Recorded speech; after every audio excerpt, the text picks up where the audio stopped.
عليكم ورحمة الله وبركاته. مقعيق وعبد حكيم أنت حارة أنا نيشيكو سيدا واتساب وحي اللي قري فريمها كولسكا وحاستان ماشي اللي وحي اللي قري ماشي لقى هلايا marka waxaad ku dhamaysaa hadda WhatsApp-ka ayaan furnaynaa WhatsApp-ka noo fur waxaad ku dhufanaysaa meesha 3 dhibcood oo kore meeshaas kore 3 dhibcood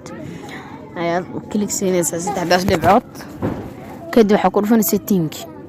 setting kadib waxaad ku dhufanaysaa account meesha waxay ku qoran tahay data and storage usage halkaas ayaad ku dhufanaysaa data and storage usage kadib waxaa ku dhufanay network usage meeshaas koro calaamadda baan saaraynaa halkaas ku dhufanaysa network usage oo koonad fiiri kooliska fiiri ilaa halkaas waa kooliska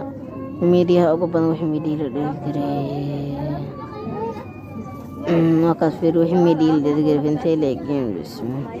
hada message intaas status ku xilsoo dhigo intaas marka waxaad leedahay receipt waxaan dhawaa ka tagay storage wax ka buuxino waxaan waa receipt aad iska leedahay hadda marka cusub noqon marka waa kana WhatsApp ka duu cusub marka lama maleynay waxa hore loo isticmaalay marka waxaan maleynay inay ka faa'iideysteen. Assalaamu calaykum wa rahmatullaahi wa barakaatuh.